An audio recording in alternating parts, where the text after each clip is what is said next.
So today I'm going to be showing you guys what a lot of players tend to forget, and that is properly warming up. I'm going to go through a 10 to 15 minute warm up that you guys can do before every training session.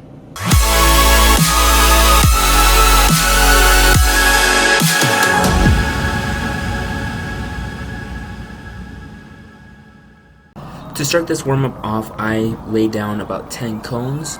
9 of them are like 2 feet apart of each other in a straight line, almost kind of creating a zigzag, and then I walk about 10 steps and lay the 10th cone. Okay, we're going to be starting off with a simple jogging back and forth. All the exercises, guys, are 2 times each.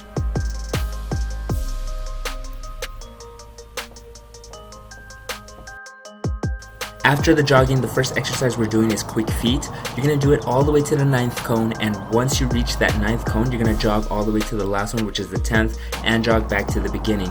You want to keep this in mind for the whole warm-up, because we do that all the way. We do the exercise to the 9th cone and jog to the 10th, and then jog back all the way to the beginning. So keep that in mind. That is repeated over every single exercise. The next one that you're seeing here is open gate. You're just pulling up your knee to the top and then outwards, like if you're opening a gate. So what this exercise warms up is the hips and groin muscles. It makes them warm up, loosen up before the hardcore training sessions that we're gonna do.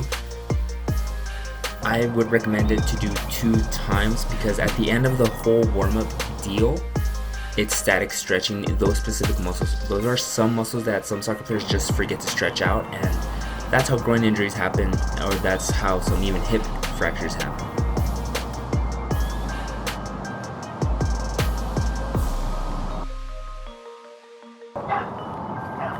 Moving on to the next one is called side shuffles. So you're just facing one side, shuffling through the cones, well, not through them, but right beside them.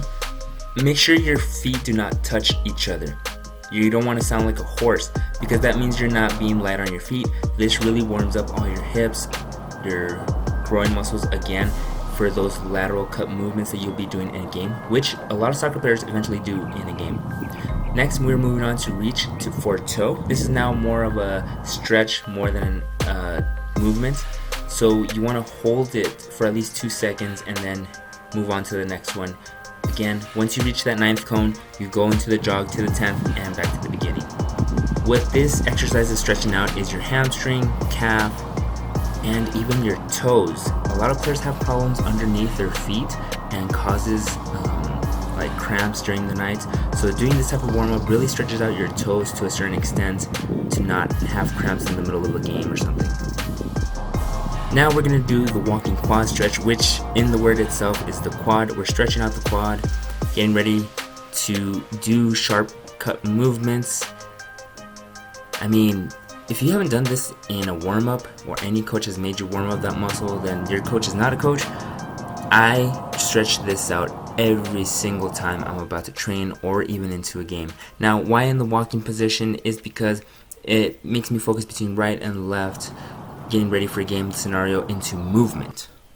One of the main reasons why athletic trainers, physical therapists always recommend more dynamic warm-up before physical activity is because it's short, soft movements, getting that body warm. Because if you go right into like hardcore static stretching, it could be probable that you can not rupture a muscle, but even sprain it just by doing a stretch out of the bland blue, you know.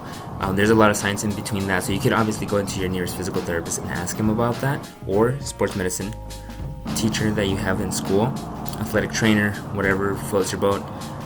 Right here, this stretch, we're doing the groin lateral stretch. Every time we go into the opposite direction, we turn.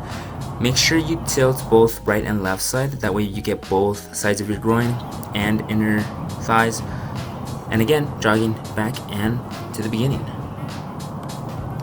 Now we're doing a hamstring stretch, which is kind of like a single leg deadlift, but with no weight, and you're walking, stretching out the hamstrings again, a little bit of the groin, your lower back as well, stretching out everything, because if you don't stretch, injuries come, and you don't want to be out for 6 to 8 weeks, which I believe no soccer player wants to go through.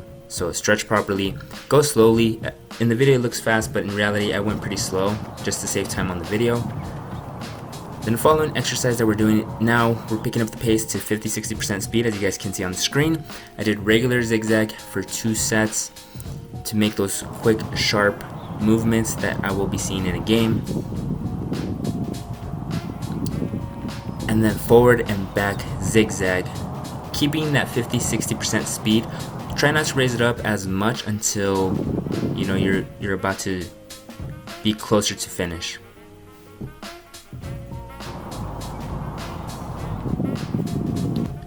Okay, and then once I was done, I did a ball work warm-up, which is pretty simple. I did this 5 times.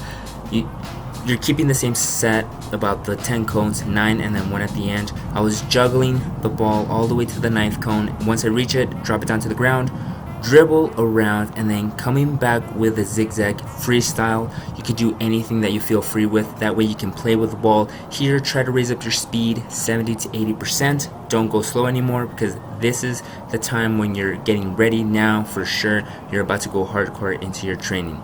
I did this again 4 to 5 times, whatever feels better for you.